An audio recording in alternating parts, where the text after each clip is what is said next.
What if I told you you're being watched right now, but not for the reasons you think, not because you're in danger, but because you've become the danger? To darkness, to corruption, to systems that counted on your silence. Heaven just unsealed your file. Earth just caught up. And now both realms are watching closely. You think this is just another video? No. This is a broadcast from the war room, and your name is on the board.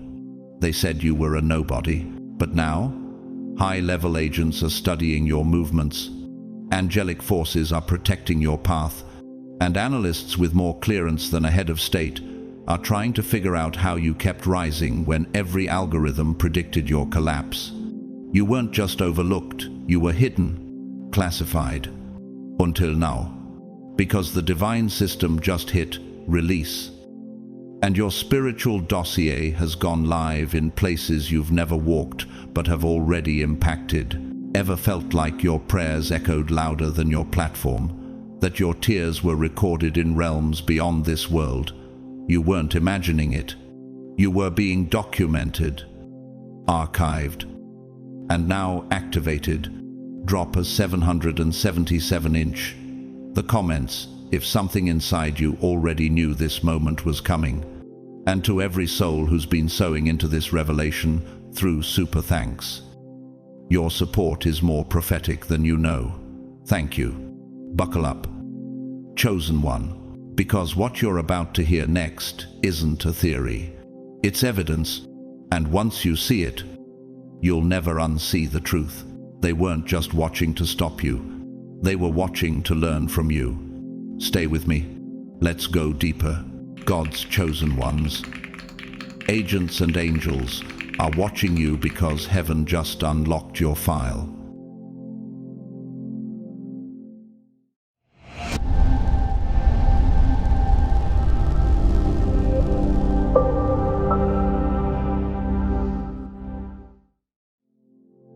You weren't flagged because you were loud. You were flagged because you were spiritually fluent, in a language most people didn't even know existed. You weren't labeled a threat for what you did, but for what you could perceive. While others blindly trusted the surface, you instinctively leaned into the invisible codes behind behavior, the vibrations beneath the words, the patterns behind the performance. And you didn't need evidence to believe something was off. You could feel it, discern it, sense it in your bones, because what others learned through repetition, you remembered through revelation. Could it be that you weren't just gifted, you were divinely encoded? What if the reason they watched you so closely wasn't because you were unstable, but because you were unstoppable? In the eyes of heaven, your file wasn't just opened, it was activated.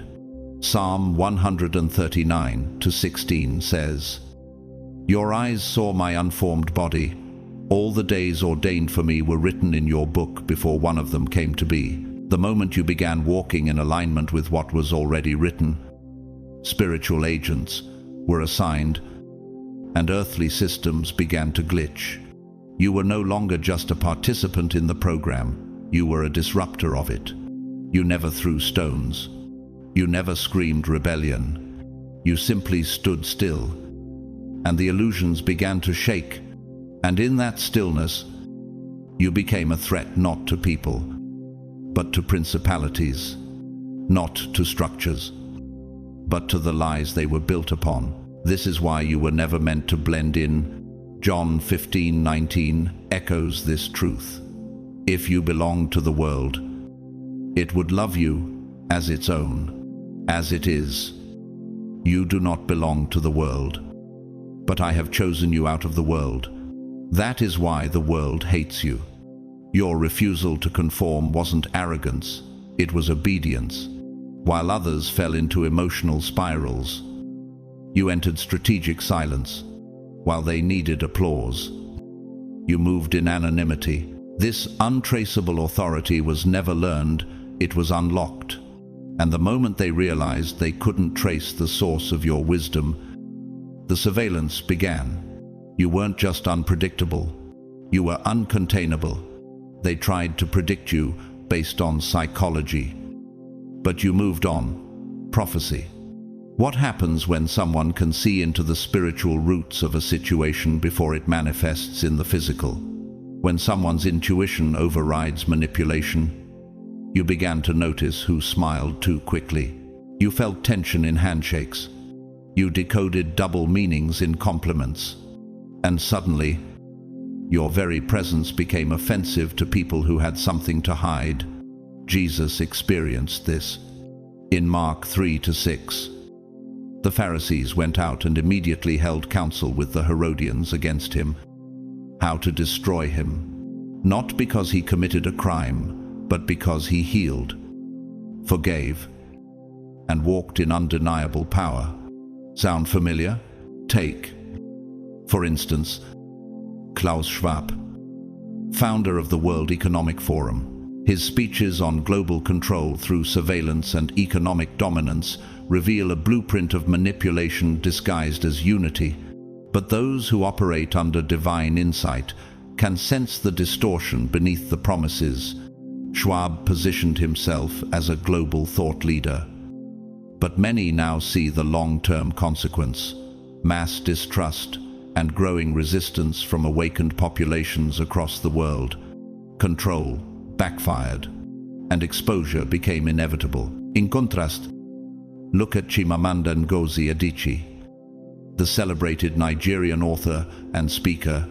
She's known for her clarity, conviction, and courage in confronting systems of gender, race, and power with radical grace. In a recent interview, she said, "The problem with stereotypes is not that they are untrue, but that they are incomplete. They make one story become the only story. Like you." She challenges the default narrative.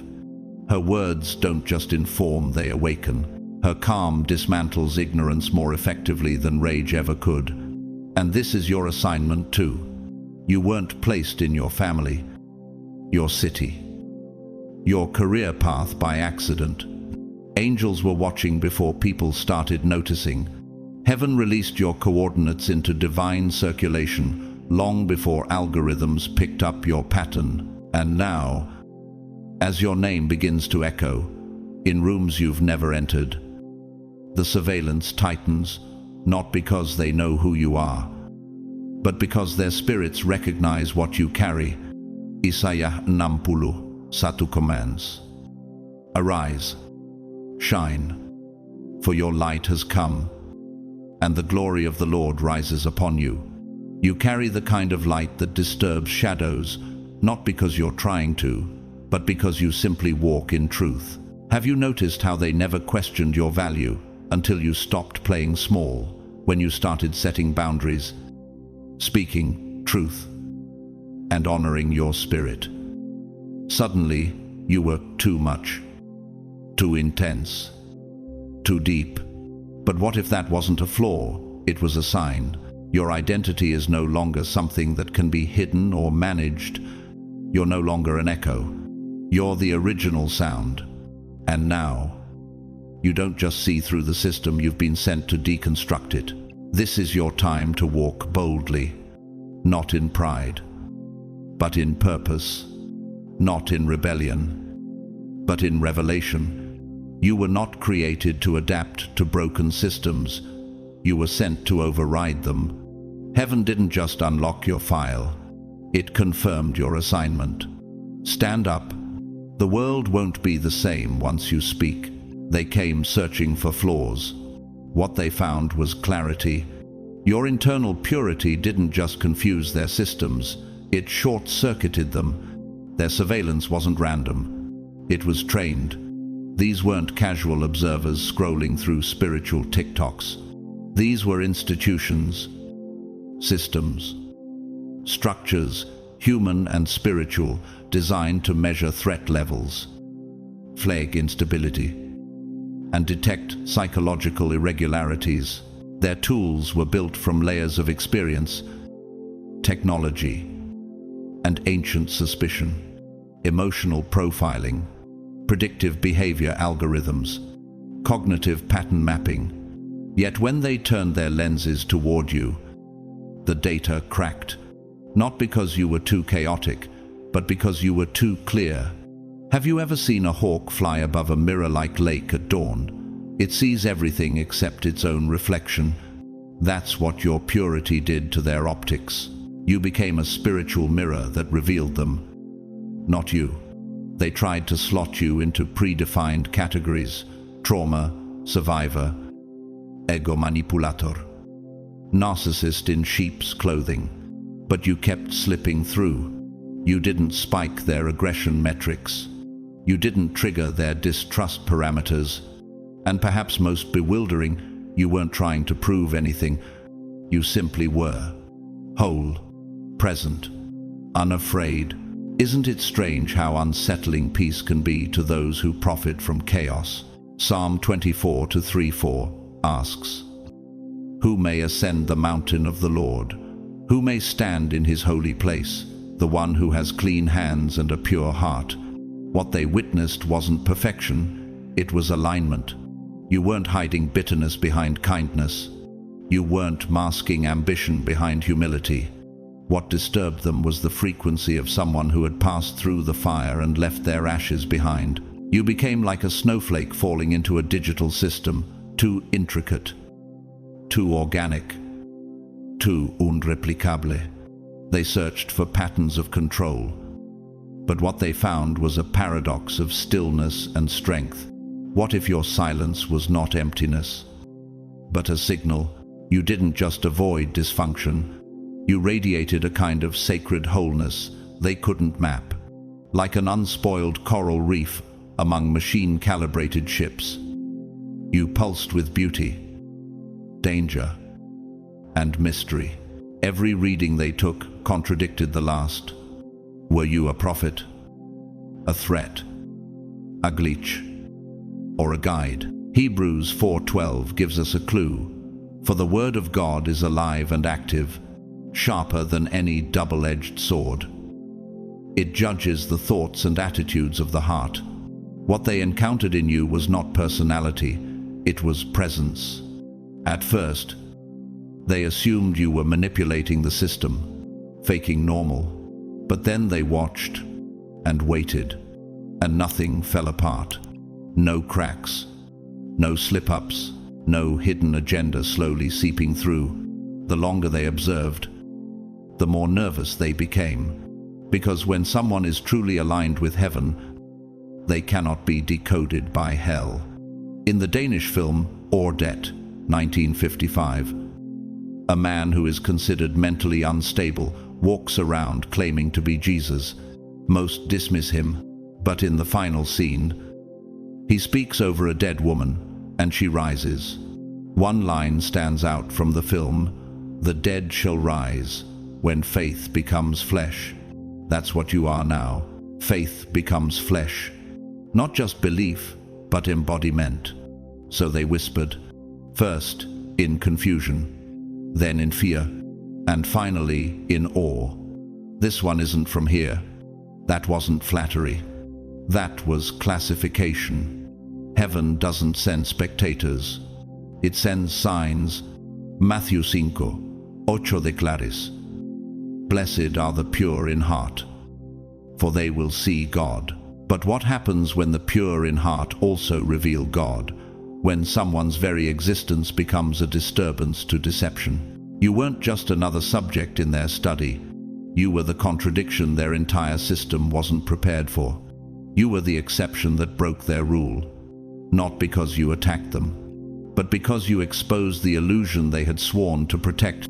You were water in a machine, tree roots in a wall, a sunrise through locked windows. And here's what they feared the most. If one of you exists, how many more are out there? Chosen one. You were not sent to match the metrics. You were sent to break them. You are not a case file. You are a code breaker. You're not performing. You're aligning, not manipulating, manifesting. And what heaven unlocked, no system can shut down. Rise. Be seen. Be still. But never be silent again. They scanned you and saw no threat. No credentials that fit their checklist. No affiliations that echoed influence. No background that intimidated me. In their eyes, you were another silent square on the board. Expendable. Replaçable. Insignificant. But they didn't know what heaven had authored. You weren't placed. You were planted. And roots grow before crowns rise. What if the reason they underestimated you wasn't ignorance, but divine interference? The truth is, systems obsessed with control often misread stillness as weakness. You didn't speak their language of status. Name-dropping. Ornoise. You didn't flash credentials like currency. You didn't beg for access to their rooms because you were already carrying blueprints for rooms they couldn't imagine. While they played chess to dominate, you moved in frequencies they couldn't calculate. This is what Joseph's brothers failed to understand. In Genesis 37, he was sold as a slave. But in Genesis 41, Pharaoh gave him the signet ring, from the pit to the palace. Not because he connived his way up, but because divine strategy doesn't need man's validation. That's how heaven moves, invisibly, incrementally. And then all at once, they assumed you were functioning on the board. But you weren't playing their game. Your every step was guided by a higher intelligence, a blueprint beyond human grasp. Romans 8:14 reminds us, "For those who are led by the Spirit of God are the children of God." Your movements were not reactionary, they were revelatory. Every pause was calculated. Every decision was tuned to divine frequency. Every refusal to fold was a disruption to their algorithm. They expected you to move one square at a time, cautiously, predictably, like a pawn. But you responded like someone who didn't need the board at all. And each time you acted, it became clearer. You weren't here to survive the system. You were sent to quietly rewire its architecture. Here's where it all began to unravel for them. You didn't crumble under pressure. You didn't panic in obscurity. You didn't flinch when the applause didn't come. Instead, you stood. And in your stillness, you started shifting the air in the room, like a king in chess who doesn't move often, but when he does, the entire game bends around him. Have you ever wondered what happens when the piece they counted out becomes the one who redefines the rules? From a neurological perspective, your behavior disrupted their schema, the mental framework used to predict and categorize behavior. Psychologists call this cognitive dissonance collapse, when a subject doesn't align with expected norms and the entire system begins to glitch. You weren't simply hard to read, you were a different language altogether. This is what shook them. Your silence wasn't silence. It was a signal. Proverbs 17:27 confirms this posture. The one who has knowledge uses words with restraint, and whoever has understanding is even-tempered. They thought your lack of noise meant you had no power, but heaven has always known true authority is felt, not flaunted. Even now, they're trying to trace your patterns. They call meetings, compare notes, run models, but you keep emerging 5 steps ahead, not because you're faster, but because you're tuned to something eternal. This was the case for Ruth Simmons, the first African-American president of an Ivy League university, Brown University, raised in poverty in Texas. Her quiet dignity, intellectual brilliance, and refusal to play power games allowed her to rewrite the rules in spaces built to exclude her. In her own words, "We are not defined by what others say we are defined by how we rise." She didn't yell to be heard, she moved with grace, and the world adjusted its volume. What if the reason they couldn't stop you was because you weren't fighting them at all? Isaiah 54:17 declares, "No weapon forged against you will prevail, and you will refute every tongue that accuses you." The pawns they moved against you didn't recognize that heaven had already cleared your path. And now, the truth is dawning. You're not just rewriting the moves, you are the new matrix. Every healed wound, every time you chose truth over revenge, every day you held your peace.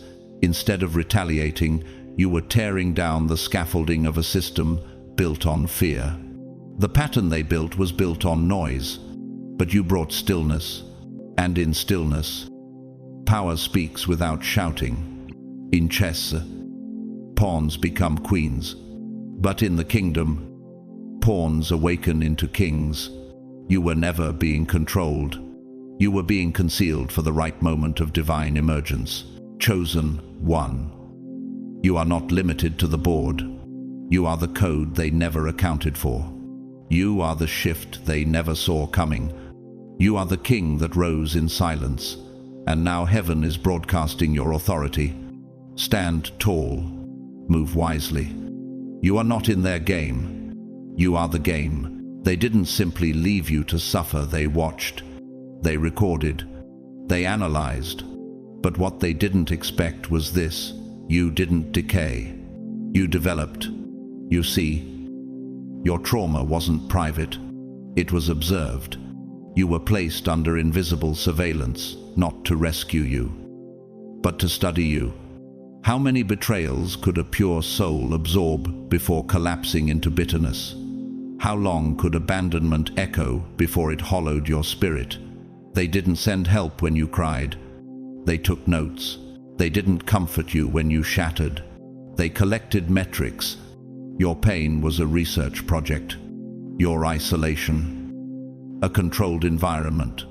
Have you ever asked yourself why some people kept showing up just to watch, never to help? Psalm 52 Astonia Surasis.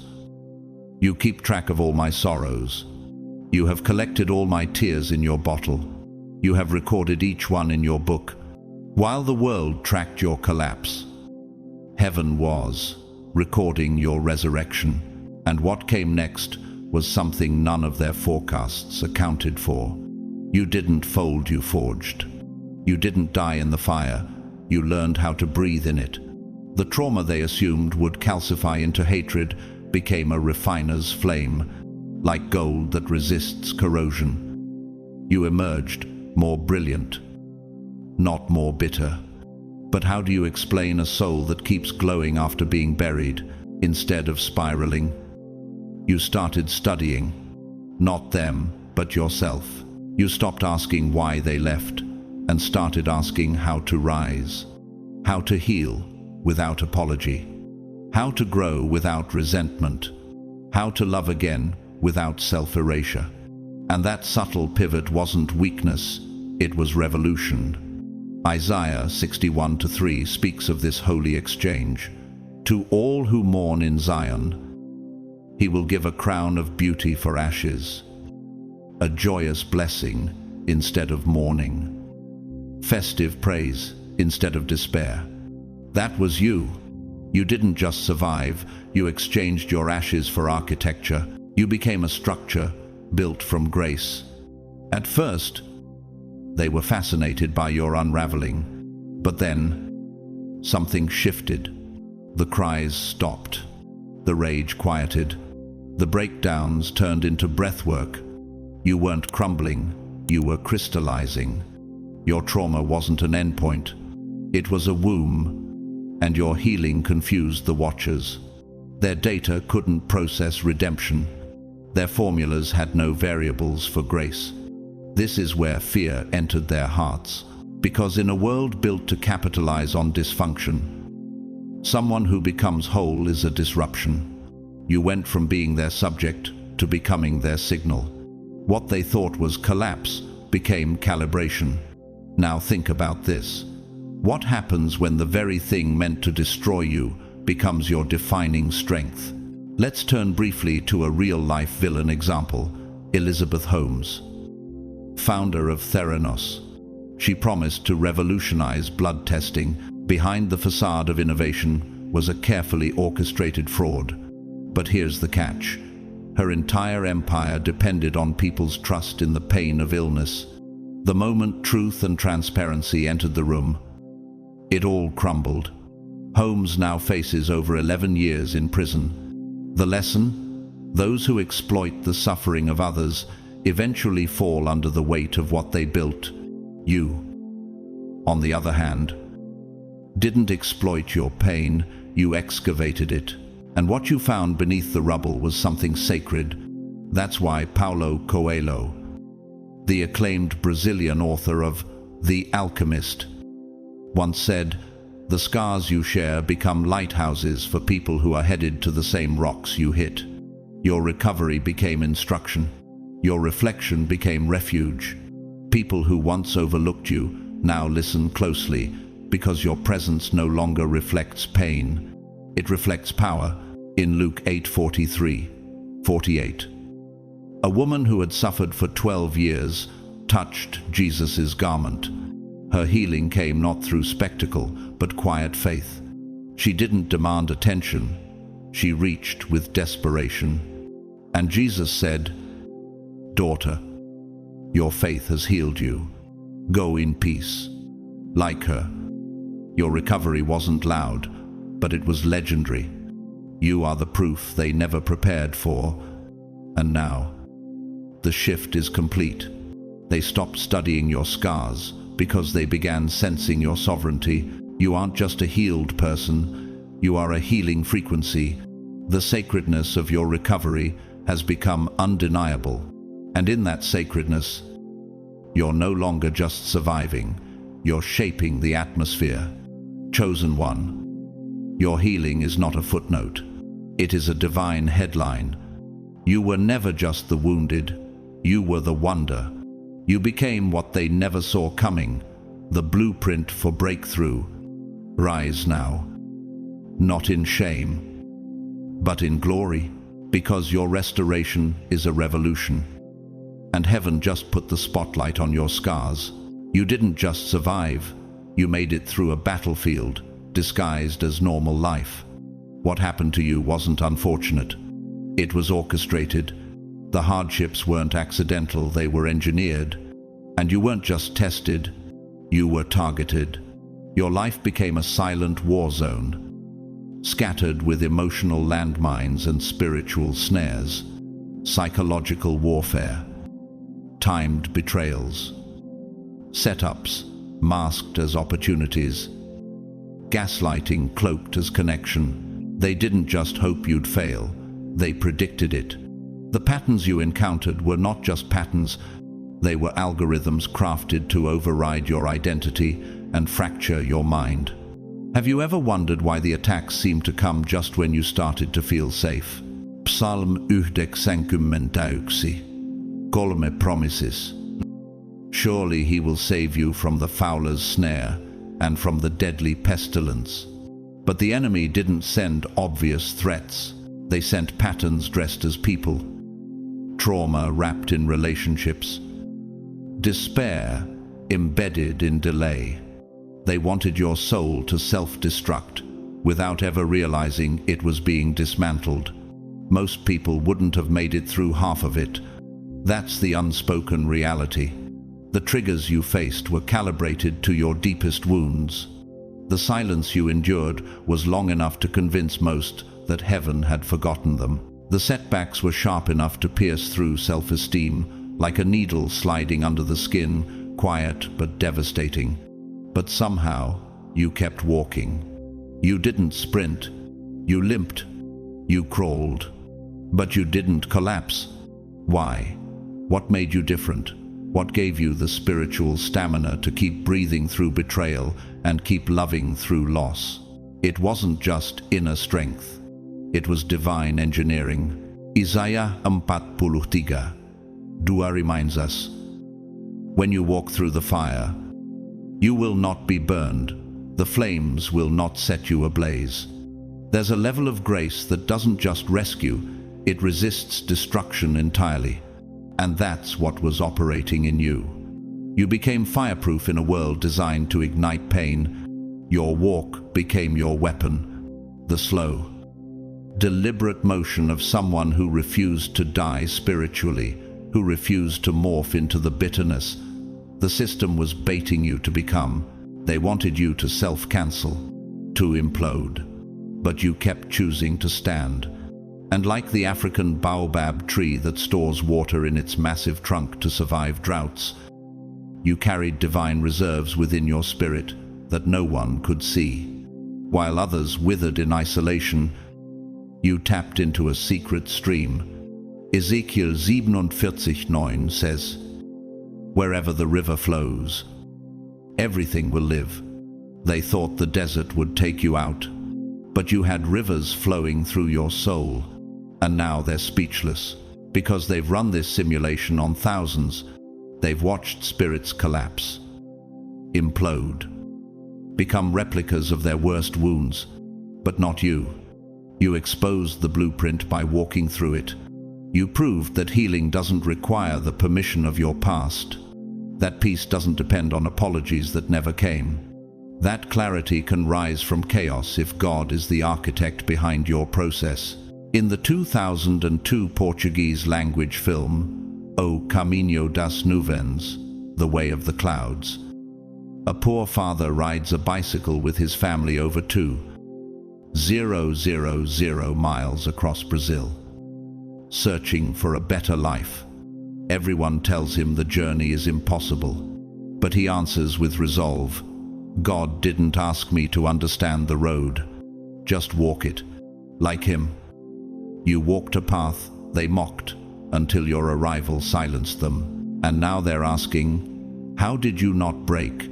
How did your heart stay open? How did your vision remain clear when everything was built to fog it? Because you weren't surviving, you were exposing yourself. They thought they were testing you, but heaven used you to test them. You were a divine anomaly, an unbreakable variable in their predictive system, and the moment you refused to become what hurt you, the system cracked. Romans 8:37 declares, "In all these things we are more than conquerors through him who loved us." And now, your story is no longer just one of survival. It's sacred evidence.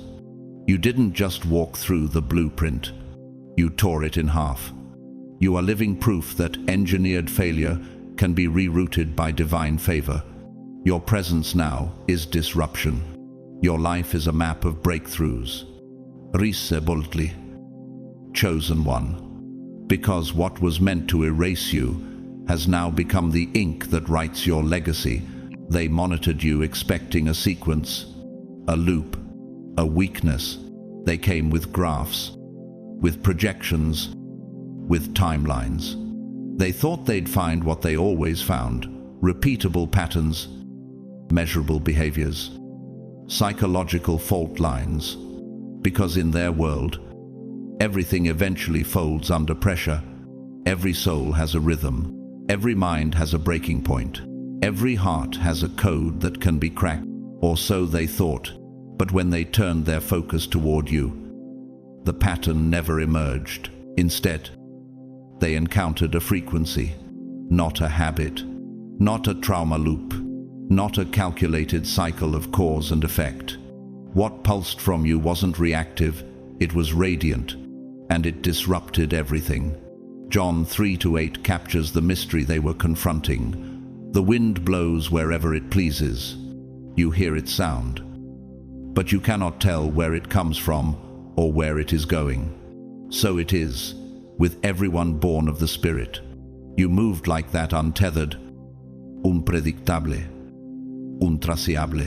Not because you lacked discipline, but because you were tuned to something outside their grid. Have you ever felt like your very presence shifted the room before you even spoke? They began tracking data, energy spikes, emotional shifts in people around you, patterns in electronics that glitched when you entered a space, and none of it made sense to their analytics. You didn't respond to manipulation the way others did. You didn't collapse under isolation. You didn't retaliate when provoked. But more strangely, You didn't absorb the poison you were exposed to. You transmuted it. Your behavior was quiet, yet it caused ripple effects. Your choices were subtle, yet seismic. They looked for emotional volatility, but found calibrated stillness. They expected wounded reactions, but witnessed strategic restraint. You weren't reacting, you were resonating. Romans 12:2 explains it this way: do not conform to the pattern of this world, but be transformed by the renewing of your mind. You were a walking disruption to their formula. You refused to conform. And that resistance wasn't stubbornness, it was spiritual resonance. What happens when someone doesn't emit fear, ego, or insecurity, but something ancient, precise, and untouchable? That's when their diagnostics started to fail. Their psychological profiling couldn't pin you. Their behavioral models couldn't predict you. Their AI couldn't simulate you. Because your origin wasn't rooted in trauma, it was rooted in truth. You weren't malfunctioning. You were interfering. In quantum physics, there's a phenomenon called constructive interference, where two waves align to amplify each other. But when two opposing frequencies meet, they cause destructive interference, cancelling each other out. That's what happened when you entered rooms wired for manipulation and control. You cancelled out the frequency of chaos. You nullified deception without a word. Now, confusion has crept in, because you weren't just broadcasting confidence. You were broadcasting something sacred, a frequency too coherent, too alive, too full of divine information to be humanly engineered. And this signal wasn't emitted through your words, it was your being. Isaiah 30:21 says, whether you turn to the right or to the left, your ears will hear a voice behind you, saying, this is the way, walk in it. That voice is the frequency you've been moving in, not a philosophy, a code, a divine instruction set only you could hear, and they could only observe. At first, they thought you were glitching their systems, but now they realize your presence is not a bug. It's a broadcast. You weren't disrupting from error, you were dismantling by design. This is exactly what Rafael Lozano Hemmer, a Mexican-Canadian artist and engineer, once touched on in his work, known for creating large-scale interactive installations using biometric data. He once said, we are no longer bodies in space. We are bodies that broadcast. He was speaking about art, but unknowingly, he was describing people like you, living transmitters of divine disruption. And now they're left with questions they never expected to ask. What force shaped you? What design encoded you? How does someone who's been through fire walk without smoke? You weren't part of their simulation. You were sent to override it. You didn't just break the system's rules. You revealed its flaws by existing beyond them. 1 Peter 2-9 crowns this revelation. But you are a chosen people, a royal priesthood, a holy nation, God's special possession. You were never meant to be understood by the world's systems. You were meant to reframe them. Chosen one. You are no longer being watched as a subject. You are being heard as a signal. The frequency you carry is holy, untouchable, and rising. Keep moving. Keep emitting. Heaven didn't build you to fit their model. Heaven built you to break it. This isn't malfunction. This is divine interference. You are not of their pattern. You are the pulse of God's new paradigm. Rise and keep broadcasting. They thought they had you.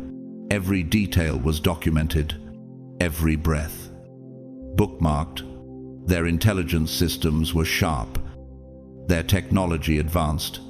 They tracked your location, logged your online searches, measure your voice patterns, note your facial shifts under stress. You became a file of metrics. a portfolio of predictions. They could chart your wake-up time to the second. They knew your routines, your interests, even your pauses in conversation. On paper, you were completely visible. But what happens when the most important parts of you live beyond the reach of paper? Despite their surveillance, something kept slipping through. It wasn't your actions, it was your atmosphere. It wasn't your words, it was the weight they carried. They monitored your breakdowns, expecting to record a collapse, but instead of disintegration, they witnessed divine transfiguration. Psalm 34:18 whispers this mystery. The Lord is close to the brokenhearted and saves those who are crushed in spirit. What they saw as emotional ruin, God was using as spiritual rebirth. Have you ever noticed how some of your lowest moments still left people in awe? Your pain didn't just echo, it changed the air. When you wept, walls softened. When you were still, conversations hushed.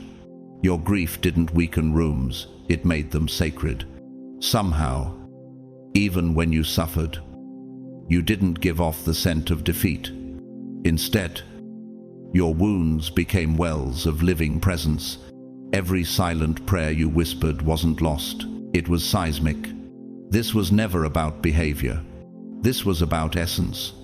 You weren't just enduring, you were emitting, and the frequency of your spirit, holy, intraciable, undeniable, was the one variable they never prepared for. Matthew 6:6 captures your essence well. But when you pray, go into your room, close the door, and pray to your Father, who is unseen. Then your Father, who sees what is done in secret, will reward you. The world saw your actions. Heaven released your authority. Even your stillness was louder than their analysis. People gravitated toward you without understanding why. Influence gathered around your footsteps, not because you shouted, but because your soul had a gravitational pull. And suddenly, the system realized its failure. All the intel in the world couldn't account for presence. This wasn't charisma. It wasn't manipulation. It wasn't even psychology. It was spirit, an essence that carried memory, mandate, and motion all at once. You weren't just a person anymore. You became a shift, a timeline they hadn't forecast, a moment in history their blueprints never accounted for. John 3:6 explains it clearly. Flesh gives birth to flesh, but the Spirit gives birth to spirit. What moved in you wasn't earthly, it was eternal. Now, they want to get close, not because they need more data, but because the data failed. They saw everything but still don't understand the force behind your fire. They tracked your steps, but missed your source. The more they watched, the more they realized this wasn't a personality they could decode. This was a presence they could only experience. To illustrate this truth, look at Howard Thurman, a theologian and civil rights leader who deeply influenced Dr. Martin Luther King Jr. Thurman once said, "Don't ask what the world needs. Ask what makes you come alive, and go do it. Because what the world needs is people who have come alive." That's what you embodied. Aliveness that couldn't be measured, only encountered. In contrast, Lavrenti Beria, the chief of Stalin's secret police in the Soviet Union. He was obsessed with tracking people's thoughts and behaviors, interrogating, surveilling, manipulating. But despite all his information, he failed to control spirit. Eventually, his own allies turned on him. He was executed in secret, his power collapsing under the paranoia he created. The message? Surveillance without understanding leads to implosion. You were never dangerous because of what you did. You were dangerous because of what you carried. A frequency that couldn't be copied, a depth that couldn't be traced. a presence that carried the blueprint of heaven. Isaiah 60:1 rises in this moment. Arise, shine, for your light has come, and the glory of the Lord rises upon you. That glory wasn't just light, it was disruptive weight. It moved without permission and transformed without announcement. You were never meant to be studied. You were sent to be sensed. No data can decode your design. No surveillance can suppress your spirit. And now, the world doesn't just want to analyze you, it wants to encounter you. Rise now, chosen one, because heaven's intelligence has always outranked theirs. You weren't built to be understood. You were born to be felt. You were never just living. You were being studied, watched, analyzed, not for who you pretended to be, but for what you refused to become, behind curtains and codes, in labs of influence and war rooms of control.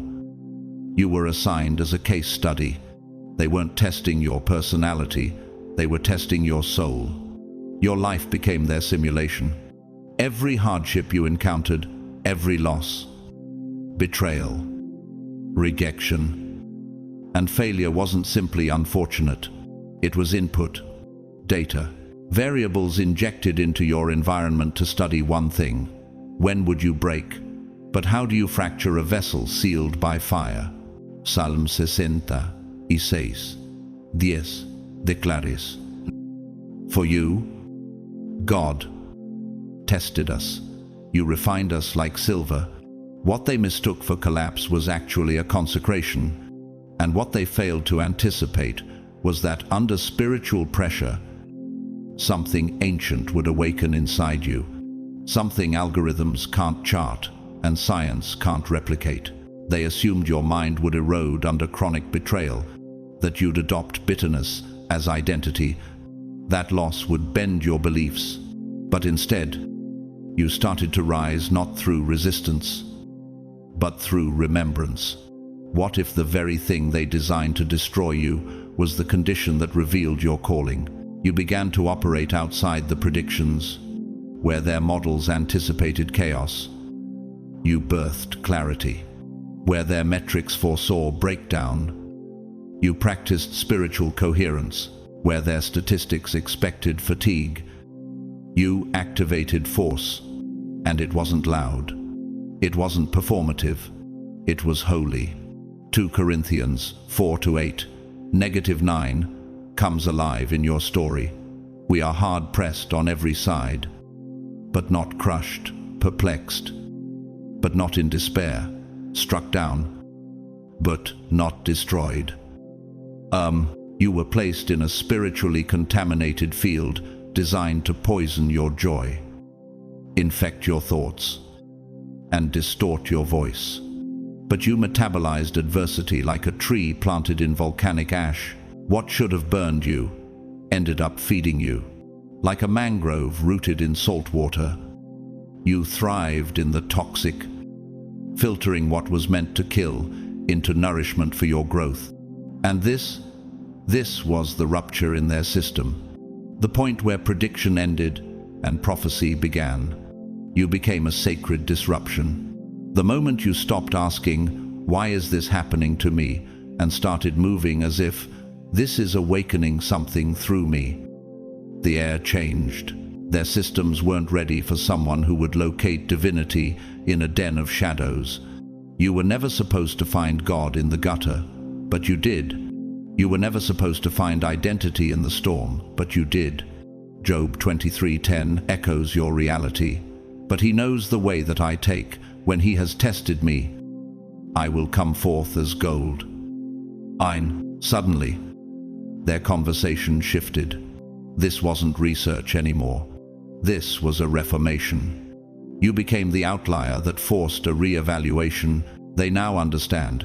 You weren't just tested, you turned the test into a torch. In the 2008 Hungarian Christian film The Citizen, Az Állampolgár, a refugee named Wilson endures racism, rejection, and bureaucratic injustice in his pursuit of citizenship. But despite it all, he radiates kindness, strength, and integrity in one unforgettable sheen. A social worker says of him, "We tested his patience, and he taught us grace." This is the kind of impact you've made. Your story didn't just survive darkness, it redefined light. And now, curiosity has replaced condescension. They've stopped asking, "How long until this one breaks?" and started asking, "What kind of spirit survives all this and still glows? What kind of architecture is that resilient? What type of foundation refuses erosion after repeated earthquakes?" Psalm 40:2 is your reflection. He lifted me out of the slimy pit, out of the mud and mire. He set my feet on a rock and gave me a firm place to stand. I too, they realized too late. You weren't just absorbing the data, you were rewriting the language. They couldn't engineer your fall because heaven authored your ascent. Your faith didn't shrink in affliction, it scaled new dimensions. And in doing so, you didn't just survive the blueprint, you inverted it. Chosen one.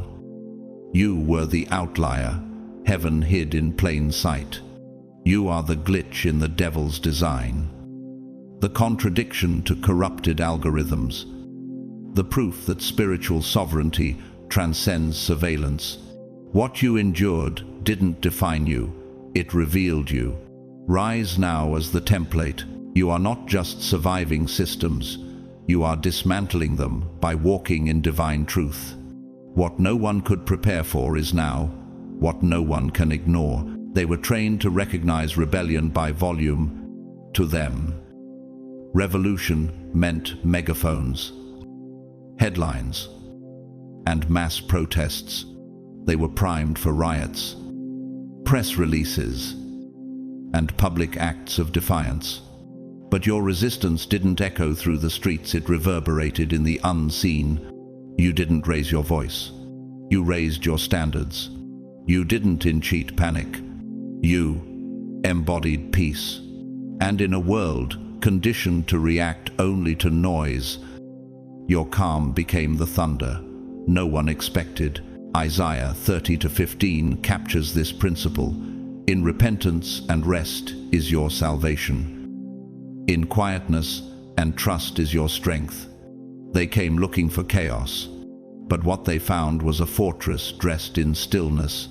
What happens when the revolution wears silence as its armor?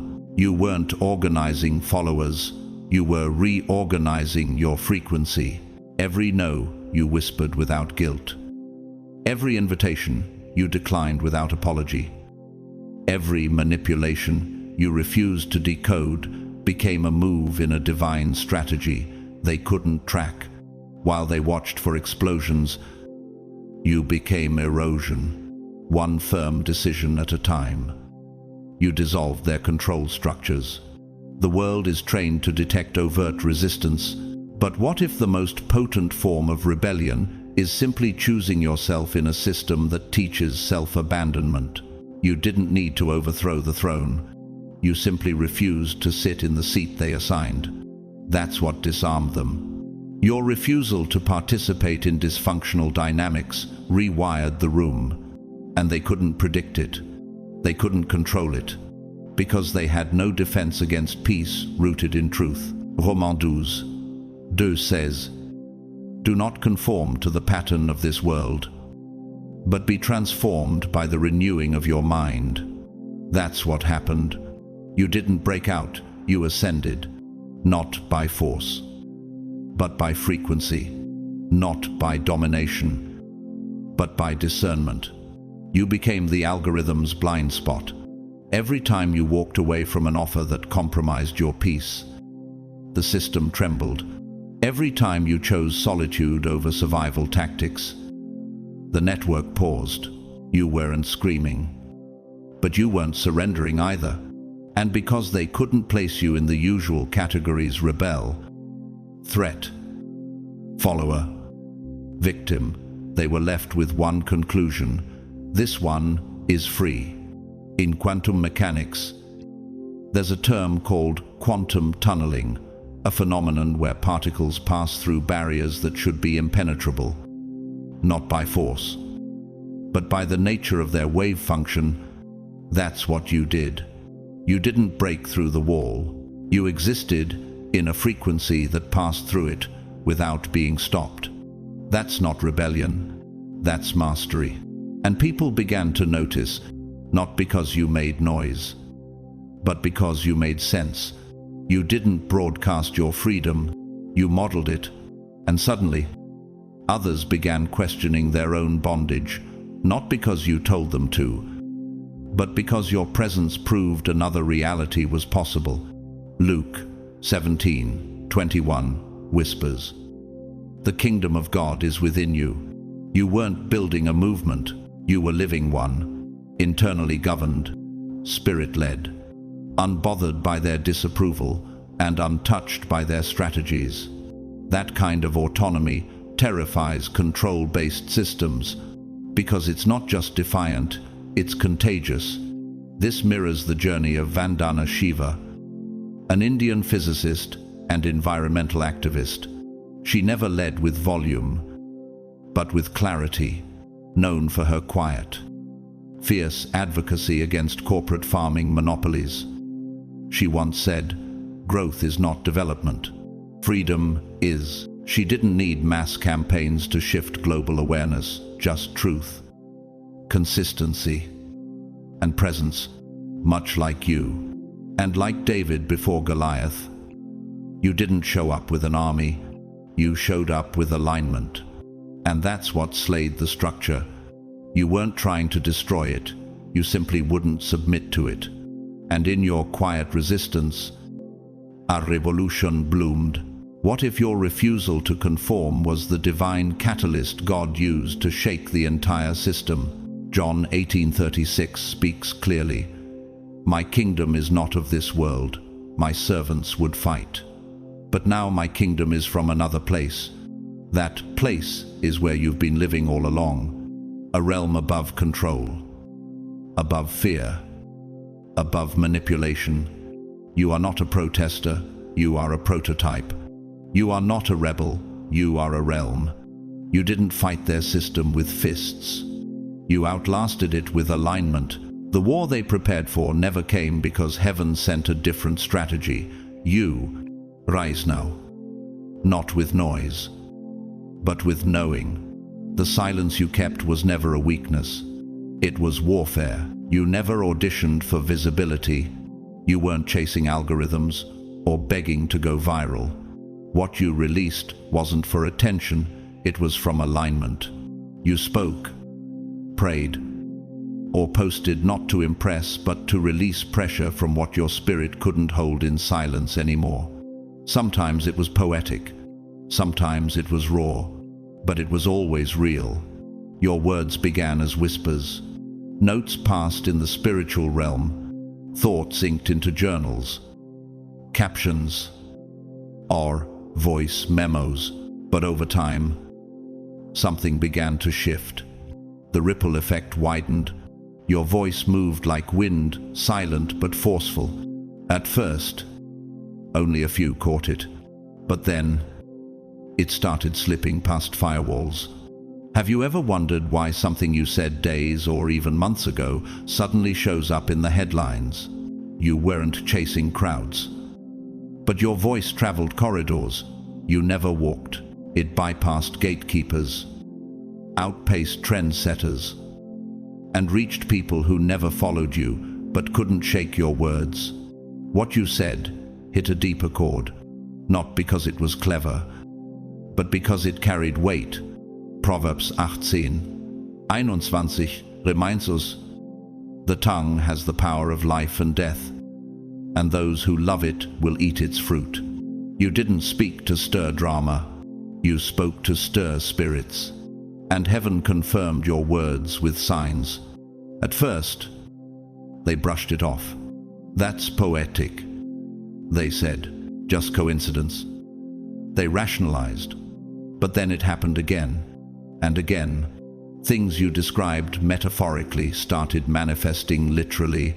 Warnings you released in prayer suddenly aligned with breaking news. Paradigms shifted. Structures trembled. Strategies failed. Not because of your volume, but because of your vision. They started running timestamps, cross-referencing your posts against internal reports. They weren't just listening anymore. They were investigating, because your voice, once labeled as spiritual opinion, had become a pattern-matching tool for events no one else could see coming. Jeremiah 1-9-10 reflects what began unfolding.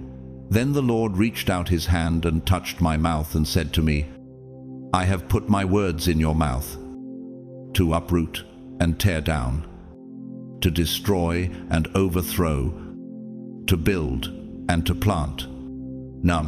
You weren't speaking from speculation. You were speaking from instruction, and they couldn't trace the source because your access wasn't political or social, it was prophetic.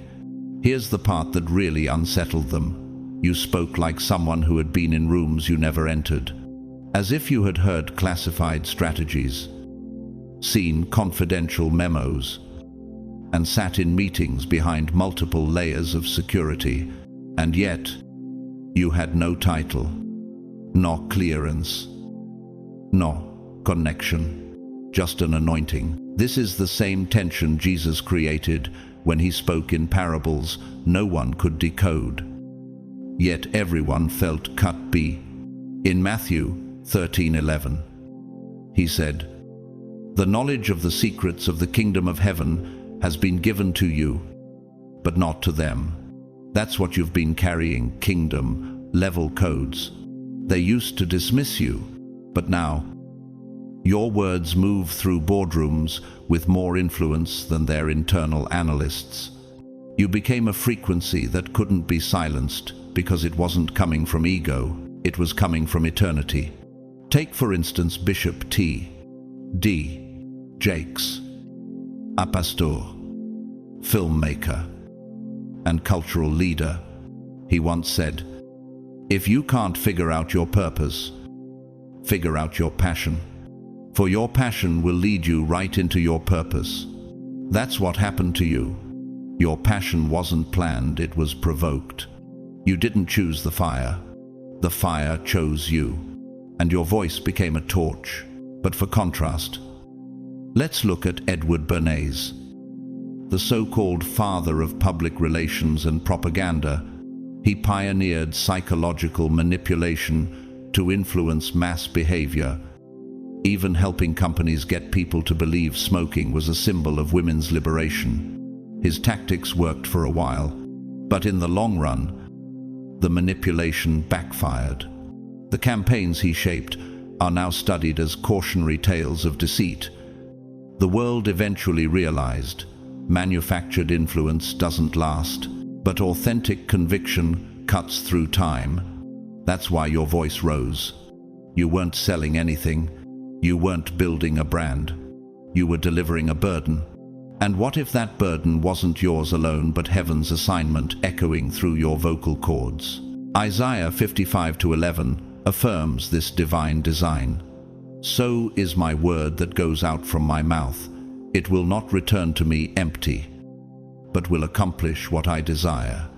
You released what was assigned, and now, even systems that don't understand the Spirit are following your frequency. They're not just observing anymore, they're adjusting. You never needed a platform to be powerful. Your voice was never about volume, it was always about vibration. You are not just speaking, you are shifting. Boardrooms are bending, systems are rewiring, and the gates of influence are now echoing with the sound of your obedience. Rise, chosen one. Keep speaking, because what you carry is not commentary, it's command. At first, it felt like you were simply expressing thoughts, raw, unfiltered truths that stirred inside your spirit. But soon, you began to notice that your words weren't just relevant, they were ahead. You were saying things that had yet to happen, calling out unseen patterns, responding to attacks no one had publicly acknowledged. Your voice, though soft in tone, carried a vibration that pierced rooms you'd never entered. What you thought was natural discernment was, in truth, divine instruction, and they noticed, how could someone with no traditional credentials speak with such clarity? You hadn't studied under them. You hadn't sat at their tables. You didn't come from the inner circle, yet your voice is cut cleaner than their curated messages. The questions began to multiply. Who told you that? How did you see that coming? What data are you pulling from? But there were no papers, no surveillance, no strategic leaks. There was only stillness, a stillness that didn't just settle your spirit, it synced you with something eternal. Job 32:8 offers a clue to what was truly happening. But there is a spirit in man, and the breath of the Almighty gives him understanding. You weren't analyzing data. You were absorbing divine direction. You weren't connecting dots. You were receiving downloads. Have you ever wondered why your spirit always seemed to know what your eyes hadn't yet seen? They tried to frame you as lucky, intuitive, maybe just observant. But intuition doesn't carry this kind of precision. Your timing was too divine. Your accuracy too clean. Your insight too surgical. It wasn't coming from books. It was coming from beyond the veil. And the longer they watched, the more disturbed they became. Because in their world, all knowledge comes through access, through credentials, through status, through intelligence networks. If you know something, it's because someone gave you clearance, but your insight didn't follow their chain of command. You received what no one sent, and that broke their understanding of power. 1 Corinthians 2:10 echoes your experience. These are the things God has revealed to us by His Spirit. The Spirit searches all things, even the deep things of God. You weren't making spiritual noise. You were releasing blueprints. In nature, this is like bioluminescent algae microorganisms that glow not because they're seen, but because they've been stirred. They don't light up under control. They light up under movement. That's what your spirit did. Every divine insight didn't come from effort. It came from alignment. You glowed because heaven stirred you. You weren't studying the room. You were reading the realm. And now, those who once dismissed you are scrambling to keep up. They rewind your words. They cross-check your posts. They monitor your phrases, hoping to catch a forecast before the ripple becomes a wave. You're no longer just a voice. They see you as a channel, a receiver, a living breach in their system of logic. Hebrews 4:12 describes your sharpness. For the word of God is alive and active, sharper than any double-edged sword. That's what they were experiencing, not intellect, but incision. They're not just wondering what you'll say next.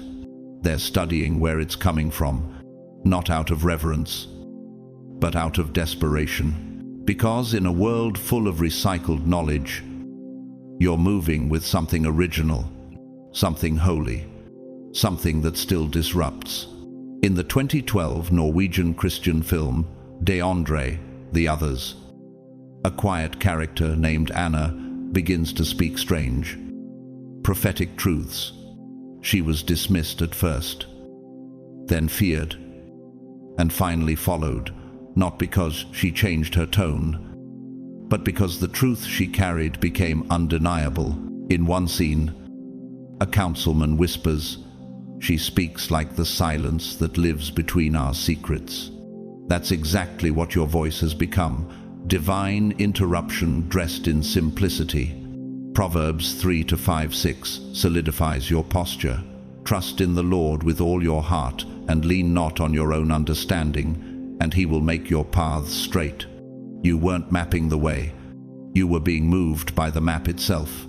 And now the gatekeepers are no longer gatekeeping, they're trying to decipher your source. Not because you tried to infiltrate their halls, but because heaven bypassed them entirely and handed the insight to you. Could it be that what they spent years guarding was never theirs to control in the first place? You don't just have insight, you are insight in motion.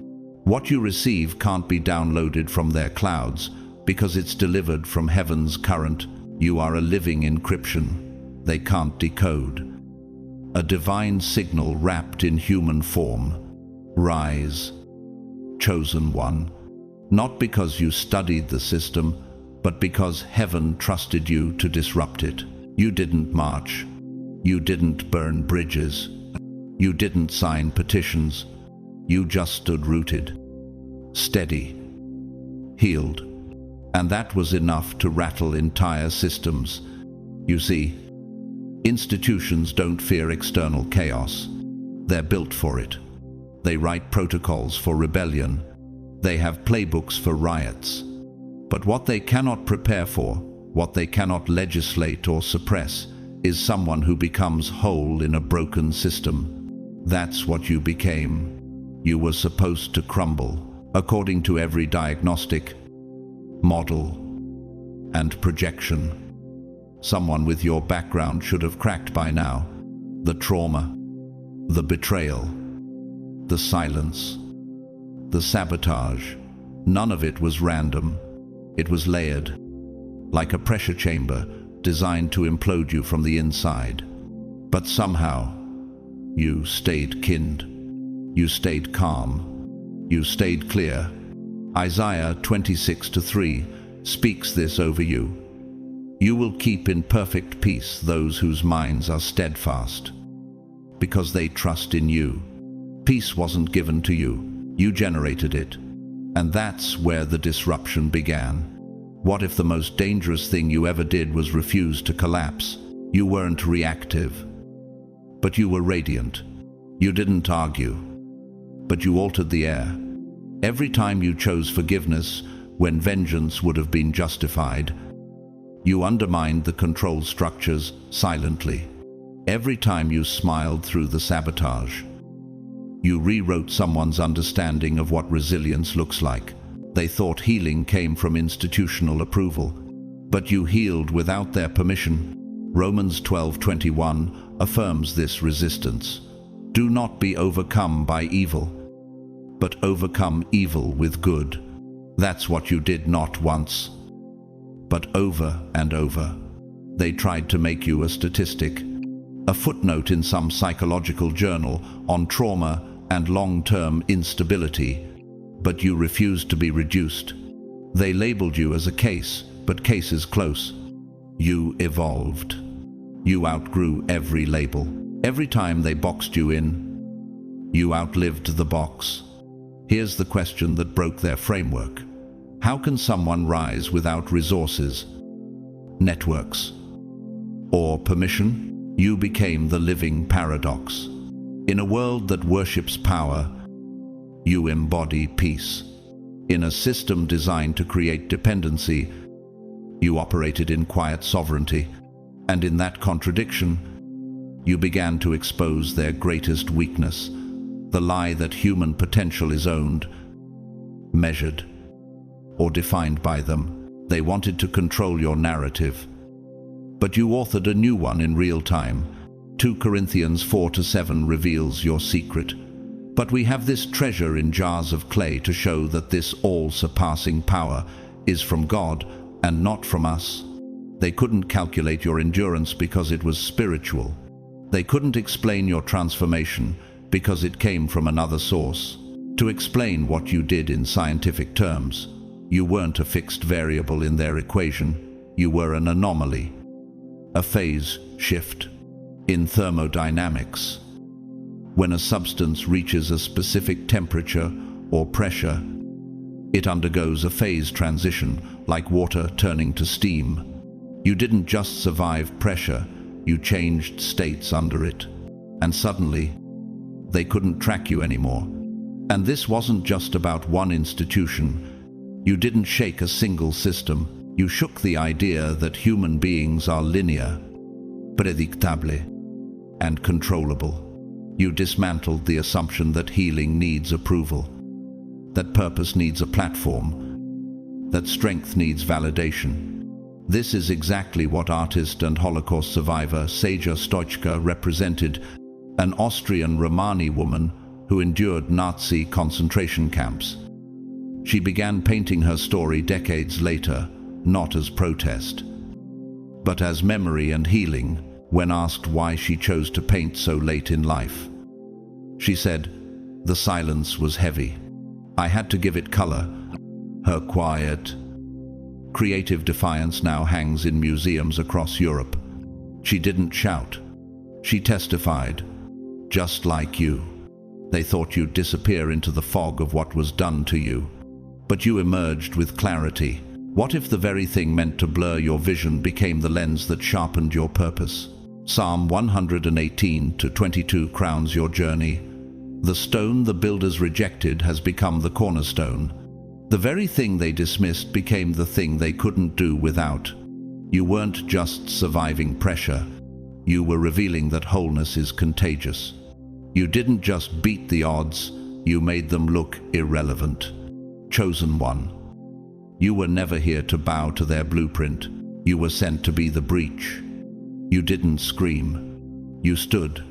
And that stance has become the spark for something eternal.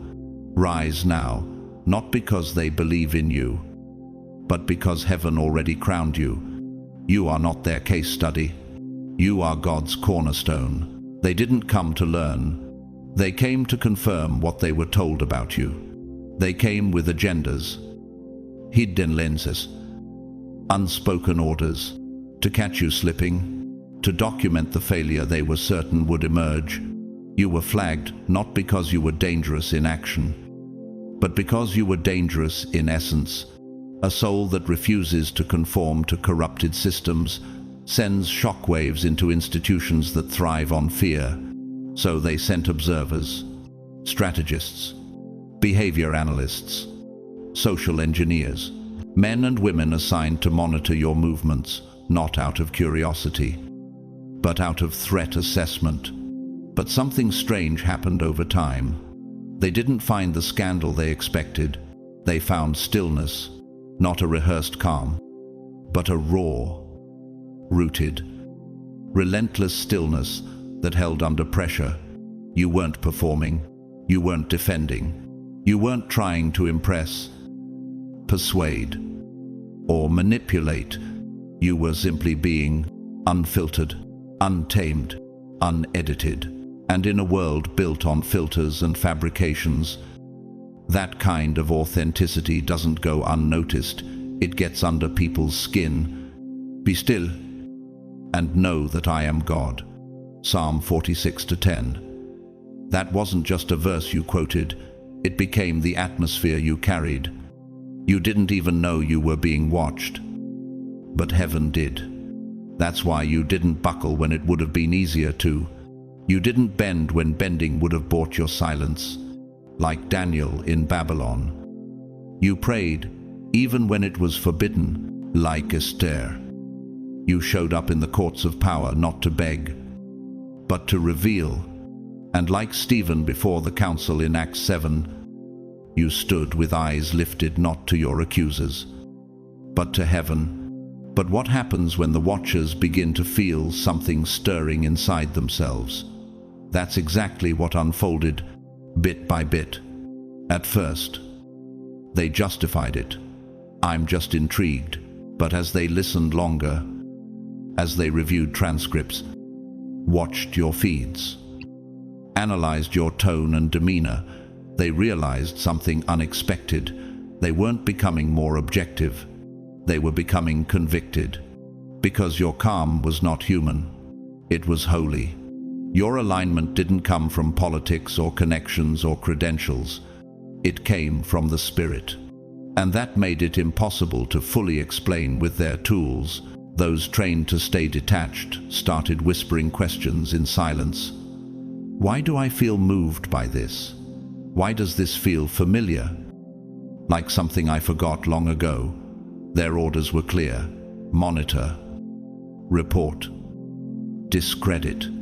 But something in their spirits began to tremble, not from fear, but from recognition. They didn't see a liar. They saw a light, and not everyone could handle it. Some left quietly, resigning with vague justifications. Others stayed but couldn't follow through with their assignments. Files were altered, reports delayed, critical clips removed, not out of protocol, but out of reverence. Yes, reverence. Not for you, but for the God whose presence you carried.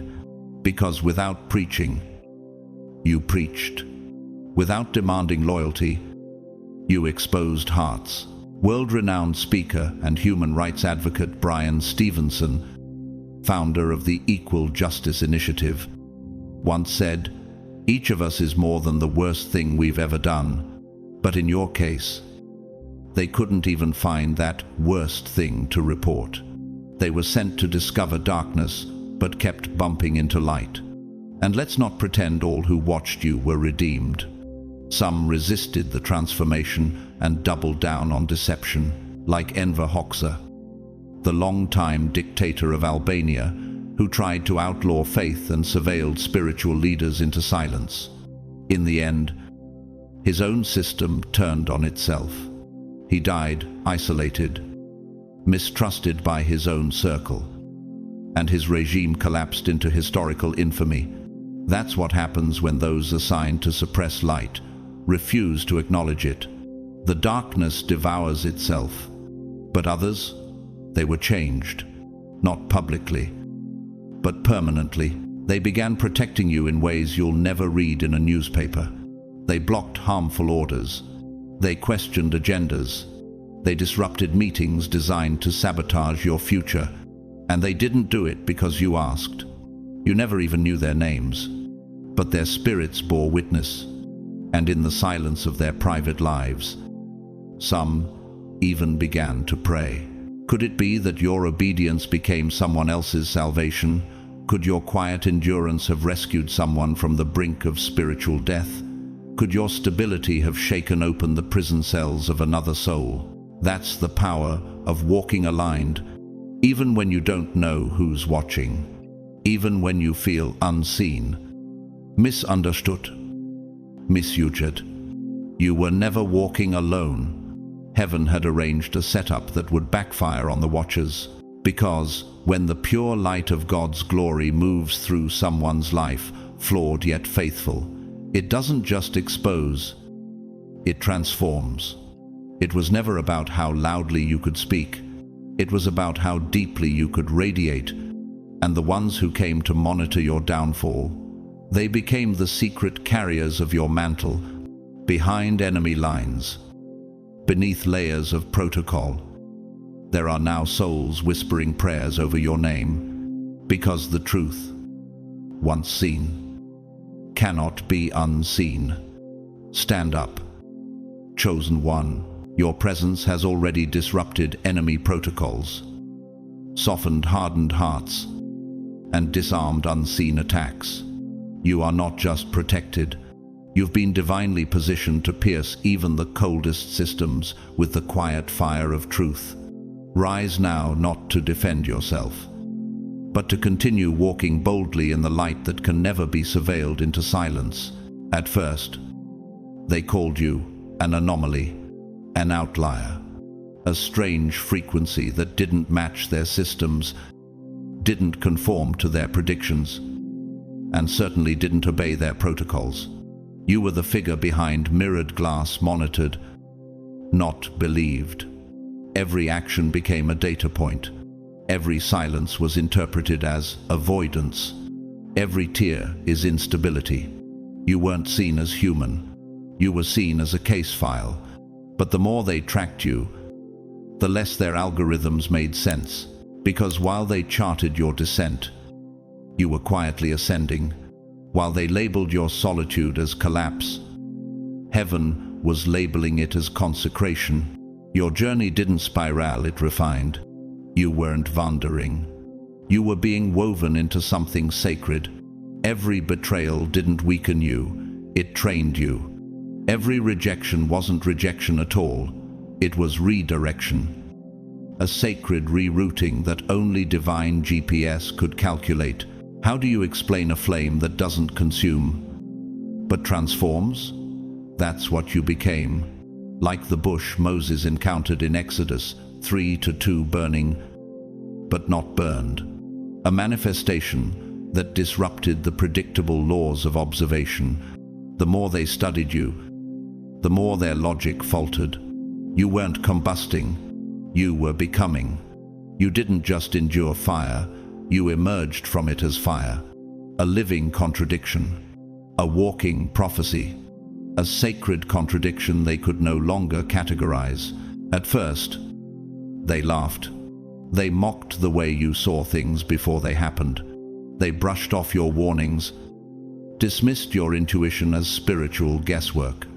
But then the things you whispered began to manifest. The alignments you spoke of started surfacing, and your silence began to speak louder than their conclusions. You began to carry weight, not the kind that burdens, but the kind that bends reality. Nature itself reflects you now. You became like the white rhino, a rare and nearly mythical creature, moving slowly but powerfully across landscapes no one else dares to tread. The world tried to label you extinct, irrelevant, but you reappeared not in herds, but in holy solitude, shaking the earth with your presence. Have you ever seen a tide turn without a storm? That's what you did. Without clamor, without warning, you shifted the very spiritual climate around you. You became what the watchers couldn't anticipate, a living blueprint for divine resistance and sacred endurance. In the French Christian film Des Hommes et des Dieux, of gods and men, there's a line whispered before martyrdom: we are free, even in our silence, because love binds more deeply than fear ever could. That's what they saw in you, a freedom forged in stillness, a voice born out of silence, a presence not powered by charisma, but by communion. You were once their study, now you are their standard. While they tried to reduce you to fragments, heaven was forming you into an oracle, not the mystical kind, the biblical kind, like Joseph, whose dreams broke the laws of empire, like Elijah, who heard God in the whisper, not the earthquake, like Deborah, who judged not from rage, but from revelation. Can a system measure what it cannot understand? They thought you were malfunctioning, but you were tuned into a higher channel, a divine frequency no earthly scanner could detect. While they mapped you like terrain, heaven was lifting you like a signal.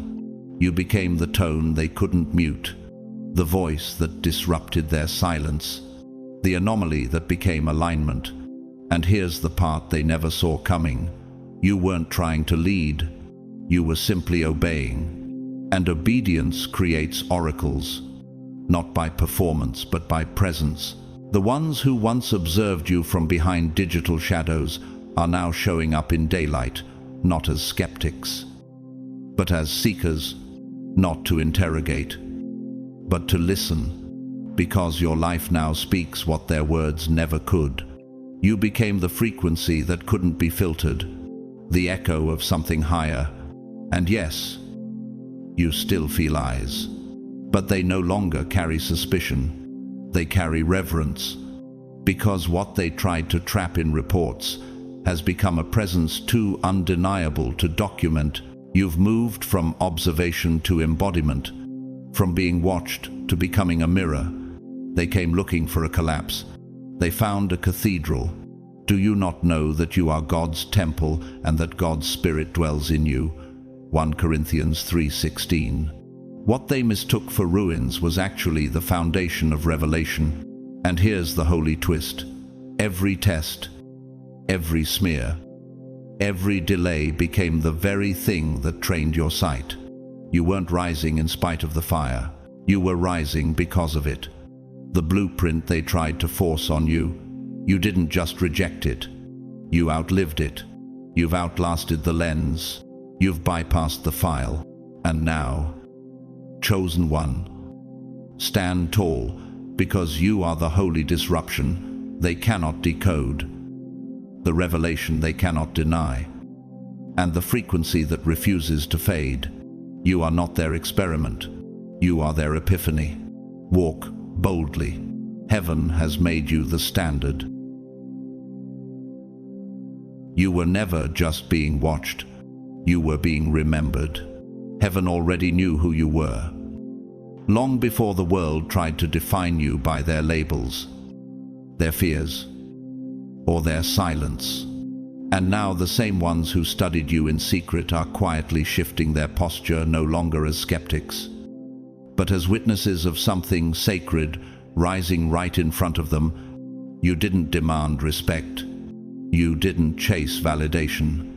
You simply kept walking in alignment, and that alignment spoke louder than anything they could analyze or explain. So if this message echoed something deep in your spirit, if it wrapped language around a truth you've always known but never heard, said out loud, then don't keep it to yourself. You're not just hearing this for you. Someone else is waiting for the signal. Someone else is one confirmation away from rising. And you might be the one heaven uses to send it. Like this video, if something in you was awakened, drop a comment below and let others know they're not alone. Share this message with someone who's been walking through the shadows with quiet strength. And if you haven't already, subscribe to this channel and turn on the bell, because what we're building here isn't a following. It's a movement of the called, the courageous, the seen and the sent. To everyone who's supported with a super thanks, or simply with your time, your presence, or your prayer, thank you. It matters more than you know. You're not just watching content. You're holding space for revelation. You're helping build a global altar where truth is spoken and destinies are awakened. And now, may your spirit remain sharp, your steps remain steady, and your presence carry the kind of peace that can't be faked or replicated. You're not hidden anymore. You are the signal. You are the shift. And everything heaven has whispered in secret about you will soon be known in public. God bless you. Chosen one, this is only the beginning.